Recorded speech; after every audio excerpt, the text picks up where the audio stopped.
Welcome to another episode of A Minute to Midnight. This is Tony bringing you part 3 of the interview series with Gill Broussard dealing with Planet X.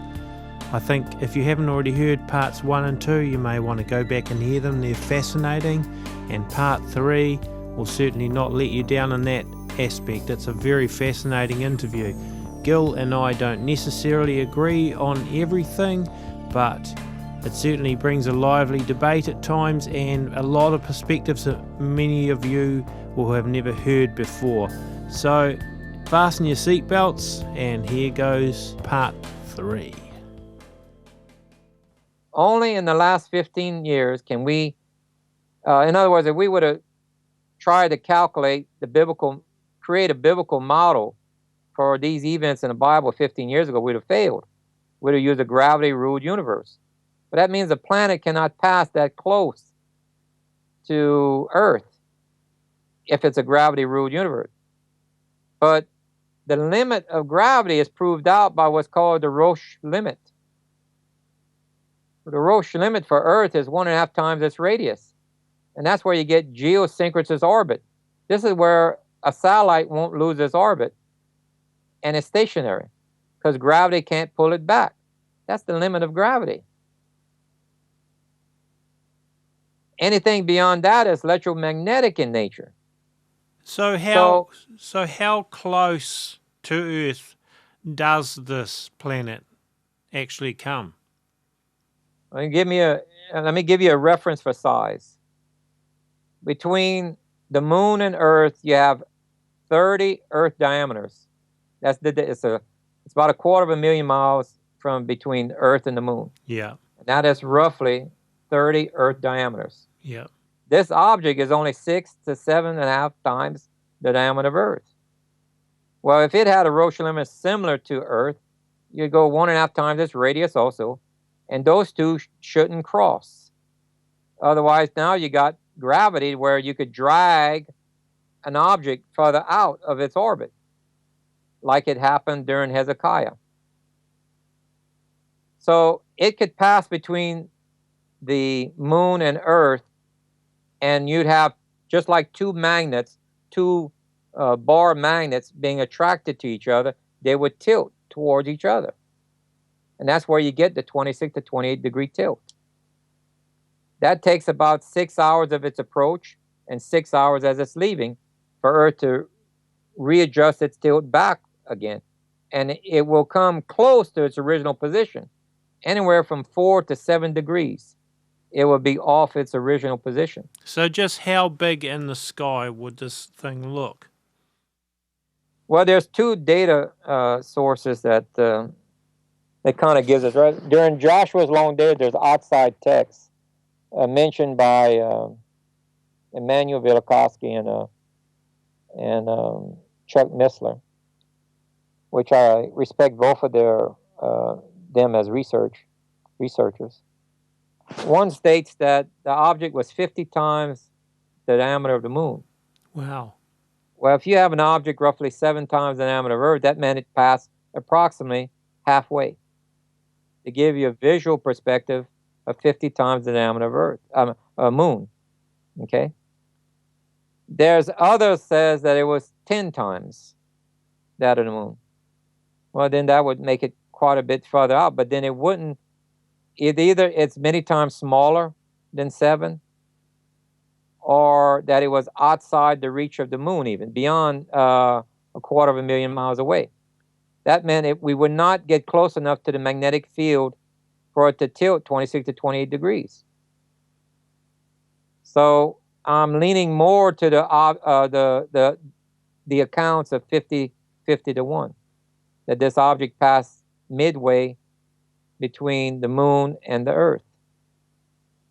And that also in the model proves out that Earth would pass through the plasma tail, causing us to have a 12-hour delay in Earth's rotation. Earth would come to a complete stop without mile-high tidal waves. You would start to lose its spin rate of 4.5% to 5.5% compounded hourly for the next 24 to 28 hours, where Earth would come to a complete stop without mile high. You'd have coastal flooding. but you wouldn't have mile-high tidal waves, which is what we used to assume in the past, that Earth just slammed on the brakes, stopped, and that meant all the continents would be covered with water because the oceans would empty.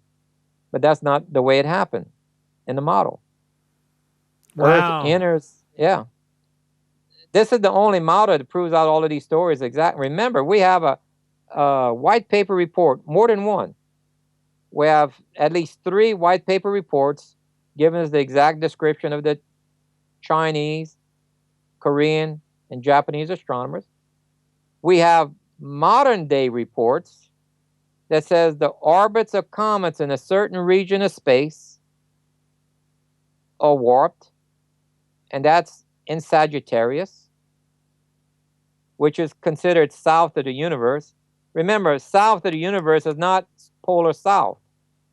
Anytime you hear internet people saying, "Oh, all the data points south of the universe," and they're looking in the wrong direction, that's not universal south in astronomy terms. That is called nadar, polar south. Polar north is called the zenith. South of the universe is, if you look at the midnight skies of July 4th,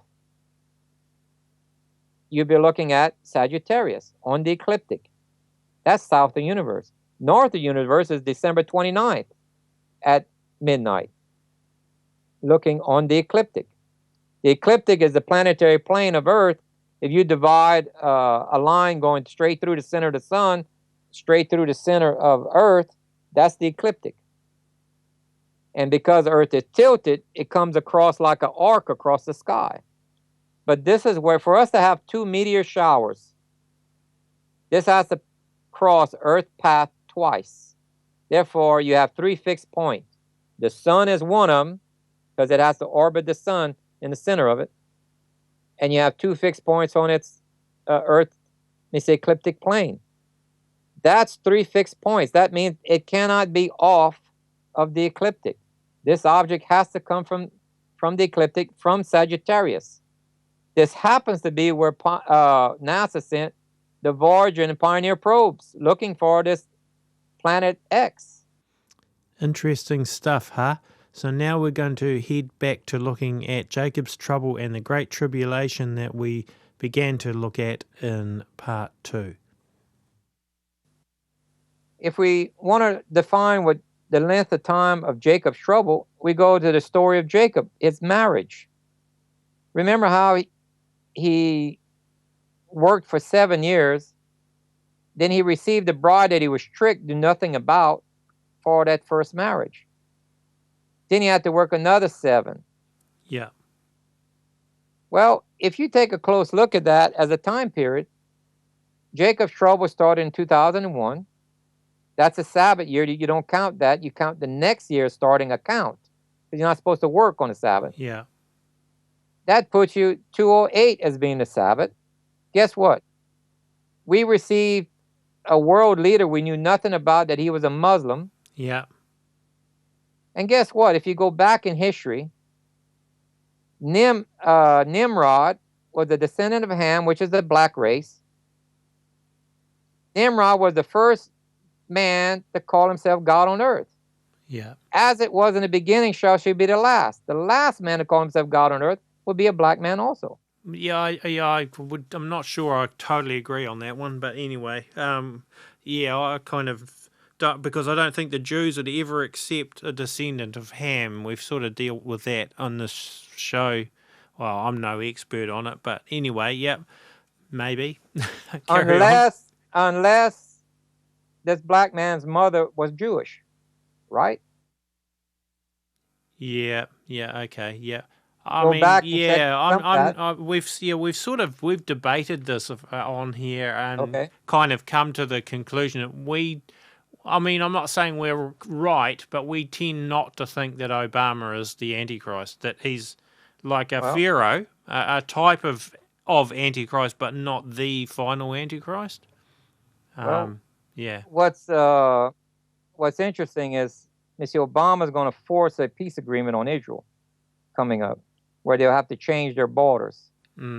Okay? Yeah. And the Bible says when Israel changes its borders, its hand of protection, God's hand of protection is removed from him. I forgot in which book of the Bible it says that, but he says that. Now, that's seal 5, which is the peace agreement. Now, okay, so if we had a world leader that we knew nothing about, we didn't know he was Esau, he's Muslim. He also states in the Bible, in the end days I'll put your enemy ruling over you. Yeah. Well, Esau is now ruling over us. Mm. Now, if we go another 7, now we fall into Sabbath and followed by Jubilee. Yeah. Well, if we can't work, we may not be able to be married in a Sabbath or Jubilee. We'd have to wait to the Passover the following year, which would put it this next Passover, if we got it correct. It appears that we may have it correct because of what we're seeing on Jacob, the war against Jacob, cutting our heads off, declared by Islam, and then someone we knew nothing about elected as a world leader. Remember, he's the first president to accept the UN chair as the world leader. It goes against our Constitution for him to sit in 2 chairs. Yeah. Yeah. So he violates the law, as the scripture says. And remember how he's going to change times and laws. Yeah. Well, the first sign to the Mahdi in Islam is that he has to be a world leader first, which he is. He has to bring peace to the Middle East. And there's supposed to be a sign in the heaven, which is our planet. Then he's going to create a miracle that no other man can do. He's going to go in the Middle East because remember, the astronomers are going to say a meteor shower is going to hit that half of the earth. The Middle East, Europe, Africa, that side of the globe. And that North and South America is the safe side. But the only model that shows that Earth slows down by 12 hours is the biblical model in a plasma universe in Joshua's long day. It's going to happen again. Yeah. Now, the Muslims, because of the terrorist activity in Seal 4 of terrorism, it says a quarter of the world's population would be under the threat of death. That's global terrorism. 1.8 billion people. That's the Western nations are going to be under the threat of terrorism started during a Middle East war here coming up. And this peace agreement is going to solve that, Seal 5. So now these Muslims are looking for a visa to leave the impact zone to go to a Western nation. Western nations are not accepting or not issuing them any visas because of their terrorist activities. They're trapped in their own country. Here comes this Mahdi that shows up, says, don't worry. I will change times and laws. I will change the rotation of the earth by 12 hours and have fire fall on our enemies. Yeah, I struggle to see that being Obama. I mean, to be honest, I can see that there will be someone that'll do that, but I tend to think personally that it won't. It's not Obama myself, but.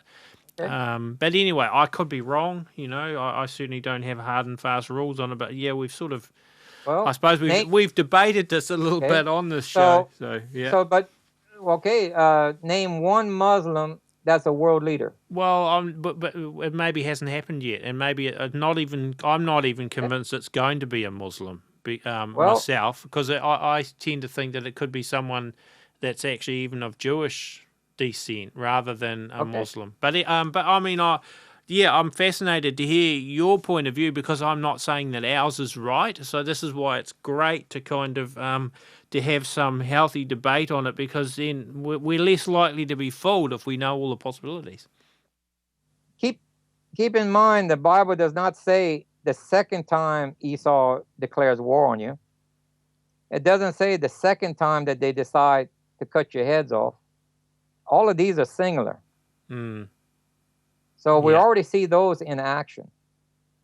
And I don't believe it's going to be the second time you see a Muslim as a world leader. It's singular again. I think we got too many singulars mentioned, and we're visually seeing too many singulars. You see, so we might be suffering, Mr. Denial. But See, we need to keep an eye. I tend to think that we're going to see a world leader or someone arising that people will maybe think is the Antichrist, who is a warlike type of person, maybe a Muslim or whatever, but that will be followed by a false Messiah, like somebody that actually appears to be a Jesus-like person that everyone's going to accept. See, us Westerners are not going to accept an Islamic Messiah, so we'll have a false Messiah to follow. That's how I see it. Correct. Now, let me point out the difference between Judaism, Muslim, and Christianity as far as the false Messiah. Yeah. Or what they think the Messiah is going to be. The Jews and Muslims believe Yeshua was only a prophet. The Christians believe that he was the Messiah. Yeah. Well, remember where it says in our Bible, when they say I come out of the desert, don't believe them? Yeah. Well, in Islam, their Christ-like figure, not the Antichrist. Their Christ, they call him by a different name, will walk out of the desert as a prophet. Yeah. And he'll point to this Mahdi saying, he is your Messiah. Yeah, but the Jews are not going to accept that. The Jews won't accept a Muslim Mahdi as their Messiah. And the Jews are also looking for a Messiah because they rejected Jesus. Well, who said that he would be Muslim walking out the desert? Well, he won't be. No, okay. No, that's fine. Yeah, okay. Yep. So if someone walks out the desert and you have and they're sold on that, at the same time this guy performs a miracle, which the normal science community says is impossible for Earth to slow down on its rotation. Yeah. And then you got all the basic science community say it can't happen, but yet he did it. Which the Bible tells us that it's a false miracle. Yeah. Because I'm already declaring it because the Bible already tells me so. Yeah. This is going to happen. Yeah. Then the majority of these people are going to jump on this bandwagon. Yeah. So remember, the Christians won't be fooled because they'll recognize him as being the Antichrist. Yeah.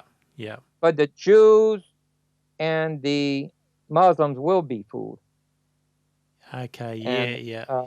So we have, if you put all these stories together. See, I think a lot of Christians, well, not the true Christians, but a lot of supposed in-name Christians may be fooled by him because they will have already think we've already had the Antichrist, who would have been maybe some Muslim Islamic slaughterer or something, or Obama or whatever, and so they'll think, oh, we've already had the Antichrist, so when this Messiah-like figure comes along, they accept him because they think they've already had the Antichrist.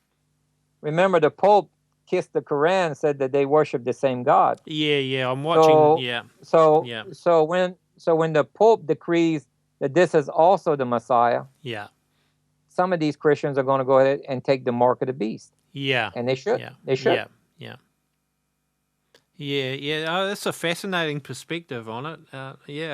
You see, this data fills in the missing gaps. We had gaps in it. Yeah. We're force-fitting it. Yeah. But if you let the text speak clearly with the data, we have a matching model that is just as clear as the historical model. Yeah. It fits. We just have to wait for a sign. Yeah.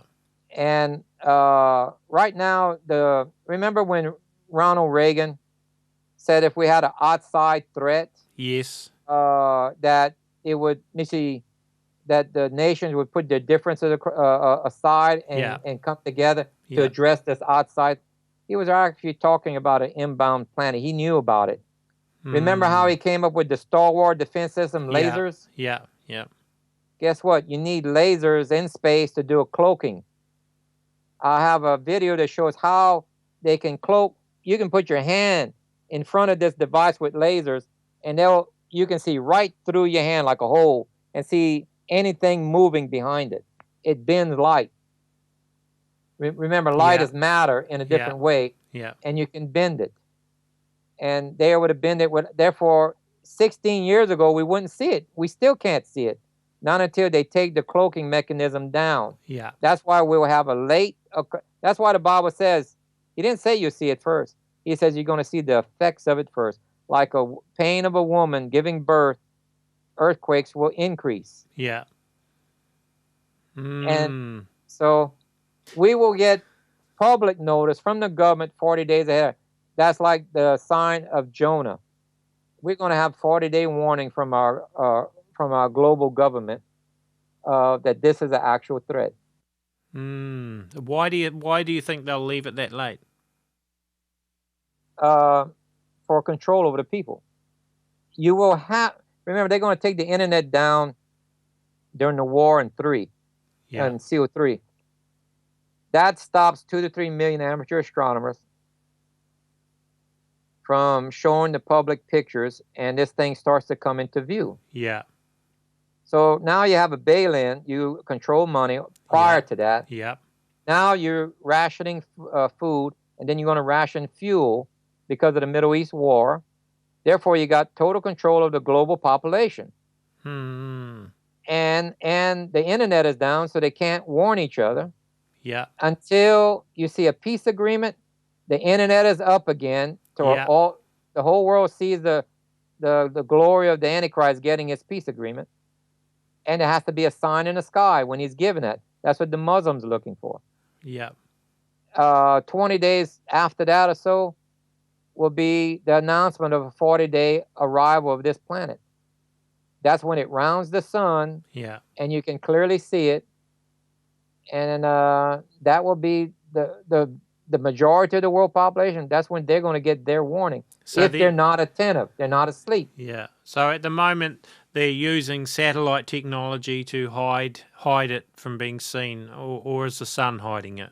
Lasers, yeah. If you look at my video, I think bonus 2 or bonus 3, whichever, it shows how the last few seconds of the video shows you how they can use laser to bend light. Right. And they've been remember, the government's 30 years ahead of us. Yeah, yeah. And this is being released right now. So guys like von Braun and people like that could have been working on that back in the 70s, even. Possibly, but we do know it was implemented during Reagan. Yeah. They did have the technology, just had to get it up there. They just didn't want the countries like Russia and them thinking that was something to defeat them. No, this is objects to help us keep the economy going.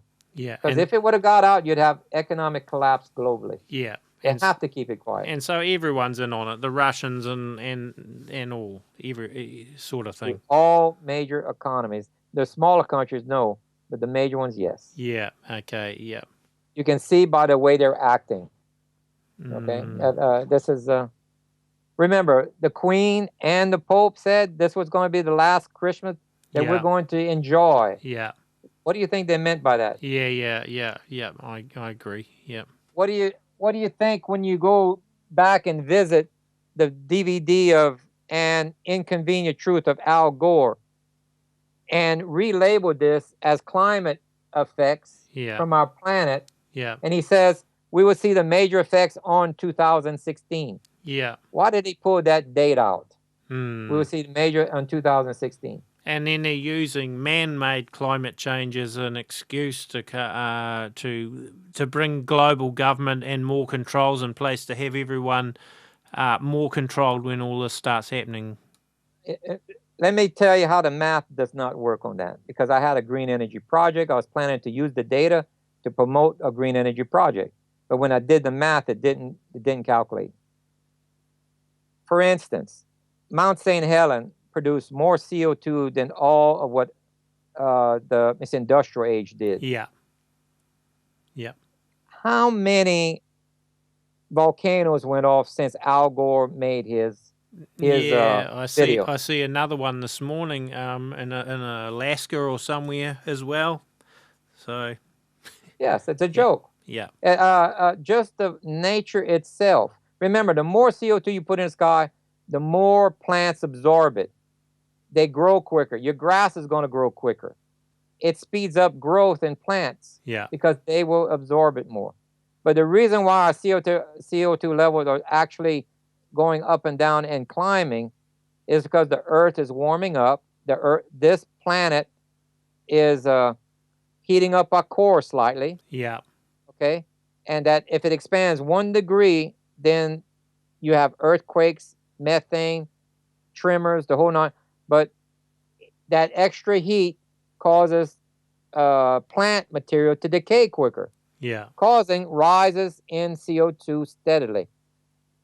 And that's what we're seeing. It's a counter. It's the effects of planets warming up. All of our planets are warming up. Yeah. And there's no cars on Mars. So what is the answer to this? Look, our magnetic north of Earth is moving 12 times its normal speed northward, which happens to be in the which if you look at the Earth, the way Earth is tilted, the way it's going, it's moving towards the south of the universe, where the magnetic fields are coming from.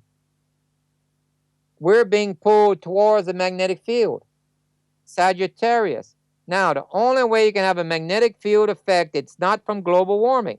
No. Magnetic fields are affected by other magnetic fields.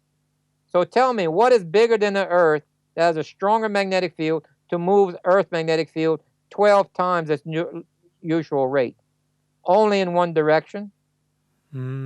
South of the universe. Yeah, okay, yep, yeah. So which actually brings me to just one more thing I was thinking. People, you talk about it being a winged disc. People are saying it's, got wings, and there was that supposed Google Sky image that they unblocked. It showed like a winged planet. But you said earlier that the wings actually just represent the fact that it's moving. So do you think it actually has like a winged kind of appearance or not? It is possible, because we've never visualized this in modern time, because a plasma tail will even flare. Remember Constantine, when he saw an object rounding the sun, they said it looked like a cross, which I skipped in my records. That was between Yeshua and the Mayans. Constantine documented on a certain day that there was a cross in the sky. Well, this is when this object rounds the sun. The tail is looking, remember, points opposite of the sun. It's flaring, so it gives points like a sunburst. Okay. You look at the Catholic religion, you see a sunburst. This is this planet again. Throughout pagan history, they show a disc, like in Egyptian, they show Horus, with a disc on top of his head. Yep. Well, if you go back in history and look at my Nebra disc, when I pull up the software, this disc passed through Taurus. That's why you see a disc between horns on his head. The horns represented Taurus. The disc represented a planet. They were documented where it passed. Right. They gave a significant event for them. Yeah. Which was the tilting of the Earth of 26 to 28 degrees. Yeah. Or a eclipse. It's documented throughout history. This is all about paganism. This is this planet. But the Almighty uses this either to bless you or to curse you, depending on how he sees your efforts, whether he needs to punish you or, and he's telling you, the ones who follow his instructions and call on his name on Mount Zion will be saved as he promised. So what do you suggest that the average person does with this information now? How should we react? How should we prepare? What are your suggestions? Pay attention to the order of events in Revelation. When we see economic collapse, war and famine, and your internet is going down, you can pack your bag. And when it comes back up, and there's announcing that a peace agreement will be signed in the next couple weeks, catch your plane, be in Jerusalem, and witness that signing. From that point on, you'll be about 3 months before Passover, or 2.5 months, somewhere in there. Stay in Jerusalem until you get there for Passover. You'll see Elijah and Moses show up. They will announce the Messiah is coming. They're not going to be in Paris or New York. It says they will show up in Jerusalem announcing. And if you wait for them right then and wait for their announcement, there's no more travel. The planes are not traveling the last 3 days because we're going into the tail of the plasma. That's like an EMP. Planes cannot fly. Yeah. So you have to have enough confidence in the data he's providing us to follow it as data. This is a real event that he's given us real information, and follow through with it. But he says only a remnant will believe it to the point where they will actually follow it, because they spiritualize the text to the point where they won't follow facts now. Right. And there's two. There is a spiritual side, but there's also a factual side. And he says, follow my instructions forever. And that's what he said. And we need to do that. These are not vain, repetitious religious acts, festivals. They are rehearsal pattern. The word in Hebrew is mekrah. It's a dry rehearsal. He's getting you prepared, practicing for a real event. And that's why we need to be in Israel. He gave us the routines to practice. And if you're practicing them, you know it. We are required to be in Jerusalem for Passover. He says that. That is one of the places you're supposed to be. So yeah, I read, mean, fascinating. Read the text perspective. carefully. Fascinating perspective on this. It really is. I've never heard anyone spell it out in this way before, and I've heard a lot of different things, a lot of different interpretations and that. But this is quite different from anyone else's I've ever heard before. Well, yep. I just can't express to the people that these stories are real. This event that's coming upon us is going to be real, and the return is going to be real. Yeah. And his instructions are real. Follow them, and you will be rewarded. Even if you haven't followed his instructions, remember the parable of the workers that were hired. One's hired in the morning, one at noon, one in the evening, and one for just the last hour. Yeah. And he gave them what? The same reward. Yeah. If you follow his instructions of his rehearsal pattern, if you're there following in the last hour, you get the same reward as the ones that, remember, it's not just, they get to live in the New Jerusalem. The ones who are resurrected later are the guests to the wedding. They're not the bride and the bridesmaids. That remnant that say 3.5 years later, the guests are resurrected, and whoever's living is brought in. They're the guests to the wedding. Then after the marriage, after 1 year, the Hebrew groom cannot go to war after 1 year marriage. Then he comes back and then he defeats the Antichrist. Then he goes back and he tells the guests to the wedding, okay, the celebration is over. Time for you to go back to earth. It takes them 7 years to burn the implements of war. The guests of the wedding make up the nations of the earth, who are ruled by the bride and the bridesmaid, by instructions of Yeshua. Only the bride and bridesmaid get to live in the new Jerusalem. Everyone else got to go back to earth and follow his instructions that they've forsaken. You're either going to do it for the next 1,000. Remember, in Revelation, it says if Egypt doesn't come to Jerusalem, basically to follow Passover, he will put a drought on them. Those festivals are still enacted during the 1,000-year reign. He says you will follow them. And we either follow them now with true heart and wanting to. Otherwise, you're going to go through the Great Tribulation. If you make it, count yourself lucky if you make it to the end alive. And then you're going to go through a wedding and a feast. And after that 1 year, you got to come back to earth and follow his instructions on the ruling. He's going to rule the world with an iron rod.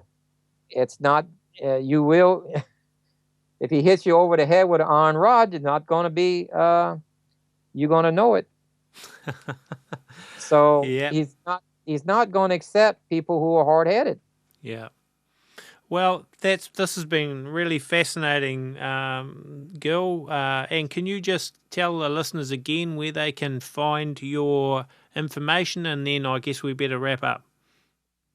Yep, www.pt3 planet7x.net. And that will be the site for a DVD. And at the bottom, there's links for the free PDF book. Also, link for the YouTube channel, Planet 7X on the YouTube channel, where all of the I give videos describing many of these events, even the New Jerusalem fact or fiction. I show the engineering behind it, that there's no way that these ancient men could have guessed this that accurately. The New Jerusalem is a real object that you can calculate and put numbers to. Fascinating. Yep, so I highly recommend that people go there and download that free ebook and the wall charts too. Yep, and the wall charts are like, I think, 42 by almost 6 foot long. So anybody can have one. They just bring it to a printer, and they can print their own. Awesome. Well, thanks, Gill, for being on A Minute to Midnight, and it's been really very, very interesting, and hopefully we'll have you back again sometime.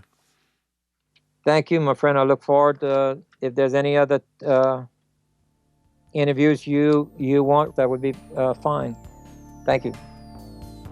So there you have it. That was part 3 of the interview series with Gill Broussard.